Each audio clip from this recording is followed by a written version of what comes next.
কোর্টের বাপের ক্ষমতা আছে, বিচার বিভাগের বাপের ক্ষমতা আছে, শেখ হাসিনার একটা কথা ছাড়া একটা কাজ করবে? কোর্টেকেও তো যদি খোঁজা হয়, যদি দুদক খোঁজে, যদি আপনার সিআইডি খোঁজে, যদি আপনার গোয়েন্দা সংস্থা খোঁজে, কোর্টকেও তো যাই প্রমাণ পাওয়া যাবে যে এটা উপর থেকে শেখ হাসিনা বলছে। মুক্তিযুদ্ধের বিরুদ্ধে আর মুক্তিযুদ্ধের বিরুদ্ধে এত ক্ষোভ কেন? মুক্তিযোদ্ধাদের নাতিপুতিরাও পাবে না, তাহলে কি রাজাকারের নাতিপুতিরা পাবে? যে রাজাকার নাতিপুতিরা সবকিছু পাবে, মুক্তিযোদ্ধারা পাবে না।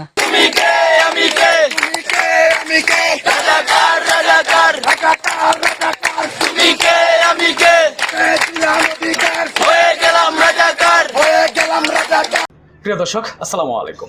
বর্তমান সময়ে ছাত্রদের কোটা আন্দোলন নিয়ে দেশের অবস্থা প্রায় তুঙ্গে। তো এরই মাঝে গতকালকে প্রধানমন্ত্রী একটি প্রেস ব্রিফিং করেন। সেই ব্রিফিংয়ে এক পর্যায়ে প্রধানমন্ত্রী বলতে যাচ্ছেন যে আসলে এই দেশে যারা স্বাধীন করছে, দেশের জন্য যারা যুদ্ধ করছে, যারা রক্ত দিয়ে এই দেশ স্বাধীন করে নিয়ে আসছে, তো তাদের নাতিপতিরা কোটা পাবে না, পাবে কি রাজাকারের নাতিপতিরা?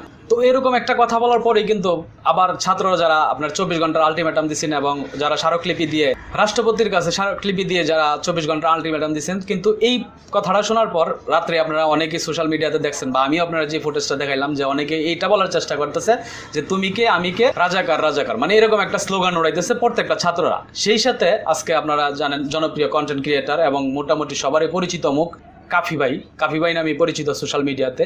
তো তার যে কথাগুলো আপনারা শুনলেন, যে প্রধানমন্ত্রী যদি আদেশ না দেয় বা অর্ডার না দেয় আদালতকে, তো আদালতের নাকি বাপেরও ক্ষমতা নাই যে কিছু করার। তো এরকম ধরনের কথাবার্তা যেটা আপনারা শুনলেন কাফি ভাই বলছে, তো আরও অনেক এই ধরনের আরও অনেক নানান ধরনের কথাবার্তা বলছে এই বিষয়টা নিয়ে।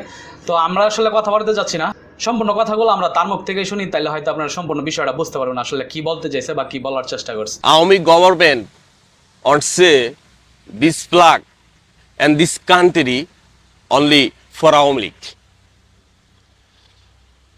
একজন সরকার প্রধান হয়ে হাউ সে কিভাবে বলে যে মুক্তিযোদ্ধার নাতিরা না পেয়ে পাবে না, রাজাকারের বাচ্চারা পাবে? তা আমার প্রশ্ন হচ্ছে,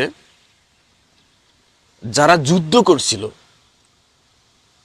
তারা কি সবাই আওয়ামী লীগ করে? যারা যুদ্ধ করছে তাদের কি এই দেশটা?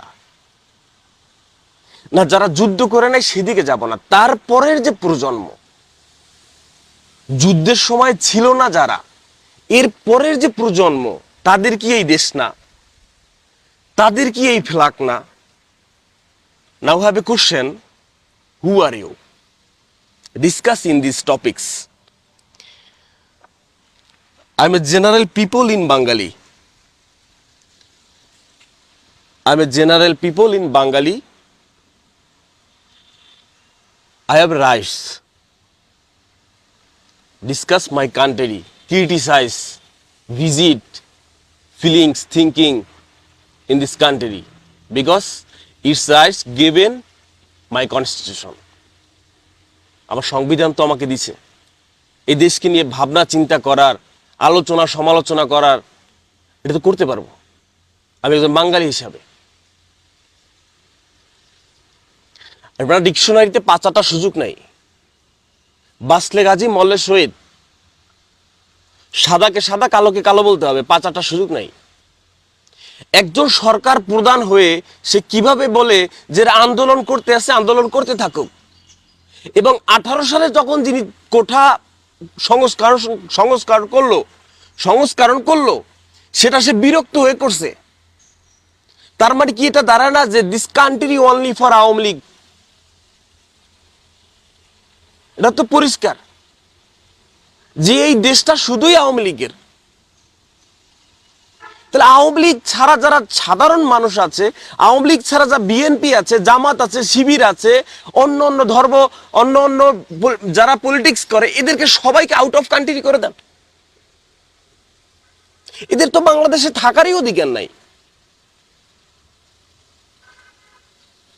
এদেরকে যারা এই দেশে থাকবে শুধু আওয়ামী লীগ, এই দেশে থাকবে শুধু মুক্তিযোদ্ধারা, মুক্তিযোদ্ধার নাতিনাতকুরা। মুক্তিযোদ্ধারা যারা 2 লাখ 2 কোটি আছে, এরা সবাই মিলে মনে করেন 2-4 কোটি, বাকি যে 17-18 কোটি এদেরকে অন্য একটা দেশে পাঠায় দেন। সেটা করেন, হ্যাডাম থাকলে সেটা করেন।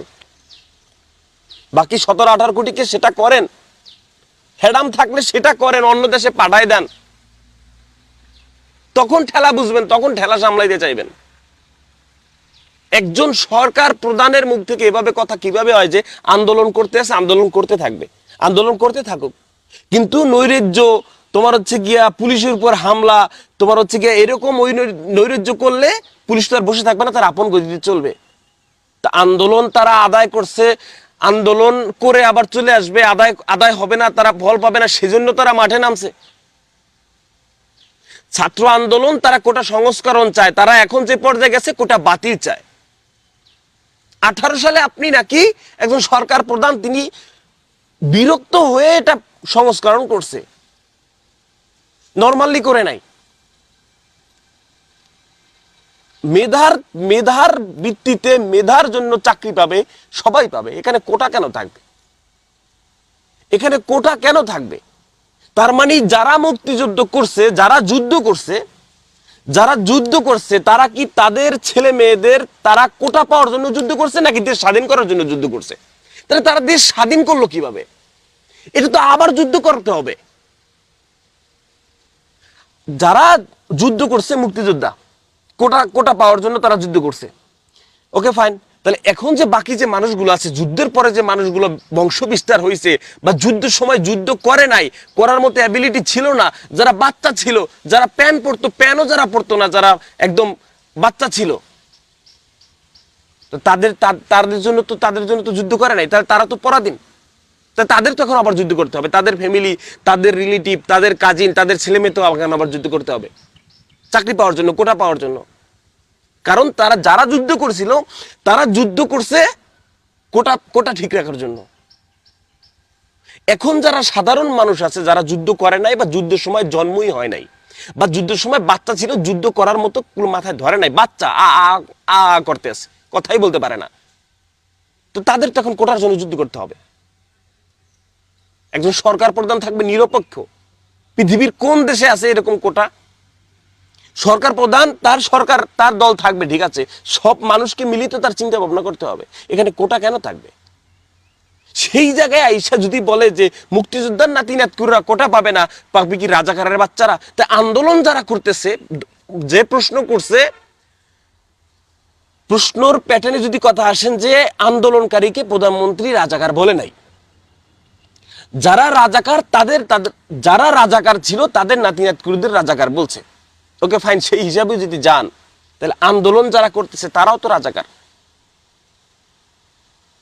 আন্দোলন যারা করতেছে তারাই তো রাজাকার, সেটাই তো ফুটে ওঠে। এবং তিনি বললেন যে মুক্তিযোদ্ধাদের প্রতি এত ক্ষোভ কেন? তা কোঠা রাখার জন্য, আপনার কোঠা দিবেন না এটার জন্য আপনার এত ক্ষোভ কেন ভাই?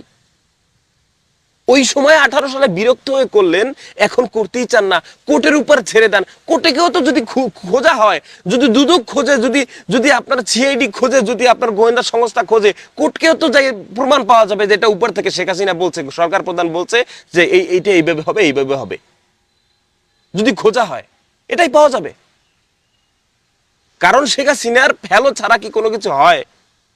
কোর্টের বাপের ক্ষমতা আছে, বিচার বিভাগের বাপের ক্ষমতা আছে, শেখ হাসিনার একটা কথা ছাড়া একটা কাজ করবে? আপনারা তো যারা আন্দোলন করতেছে তাদের প্রতি ক্ষোভ, কারণ আপনি তো যারা আন্দোলন করতেছে তাদেরকে একভাবে দেখেন, যারা মুক্তিযোদ্ধার ভুয়া হোক সত্য হোক, যারা মুক্তিযোদ্ধার নাতি নাতকুর, তাদেরকে একভাবে দেখতেছেন, তাদেরকে মানে জিনিসটা তো সৎমায়ের মতো, তাদেরকে একভাবে দেখা, আর যারা আন্দোলন করতেছে তাদেরকে একভাবে দেখা। তাহলে এই যে যারা আন্দোলন করতেছে তারা তো হচ্ছে অন্য ঘরের সন্তান, এরকমটা একটু ফুটে উঠতেছে। তাহলে এরা বাংলাদেশি না? এরা তো বাংলাদেশি, এরাও তো বাংলাদেশি। একজন সুস্থ মানুষ সেও বুঝবে, সেও বুঝে কোটা থাকার কোনো মানেই হয় না। আপনি আপনার মেধার বলে আপনি চাকরি পাবেন, কোঠার বলে চাকরি পাইলে যে মেধাবী সে পাইলো না, তার উপর জুলুম করা হইলো না, এইটা কেন বুঝেন না? এই দেশটা কি শুধুই আওয়ামী লীগের? এই দেশটা কি শুধুই মুক্তিযোদ্ধার? মুক্তিযোদ্ধা 2 কোটি ছাড়া আর বাকি মানুষগুলো কি থেকে আসছে? এরা কি দেশের বাঙালি না? এই দেশের মানুষ না? যারা আন্দোলন করতেছে তাদেরকে বলা হয়েছে রাজাকারের বাচ্চা, ডিরেক্টলি হোক ইনডিরেক্টলি হোক। কারণ তাদের হেলা ফেলা, তাদের প্রধানমন্ত্রী সে বলতেইছে যে এরা আন্দোলন করতেছে, আন্দোলন করতে থাকুক, তো দায়িত্ব নাই, তাদের প্রতি দায়িত্ব নাই। এরকম কথার তীব্র নিন্দা ও প্রতিবাদ জানাই। 5-8টা সুযোগ নেই, বাঁচলে গাজী মরলে শহীদ। একদিন সকাল হবে, এই দেশে একদিন সকাল হবে ইনশাআল্লাহ। তো ধন্যবাদ সকলকে শেষ পর্যন্ত ভিডিওটা দেখার জন্য। শেষে ধন্যবাদ জানাই আমার অডিয়েন্স যারা আছেন, যারা আমাকে প্রতিনিয়ত সাপোর্ট দিচ্ছেন। আশা করবো এইভাবে প্রতিনিয়ত সাপোর্ট দিয়ে যাবেন এবং ভিডিওটি যদি ভালো লাগে অবশ্যই চ্যানেলটা সাবস্ক্রাইব করে রাখবেন, পাশে থাকা বেল আইকনটা অন করে রাখবেন। ভালো থাকবেন সকলে, আসসালামু আলাইকুম।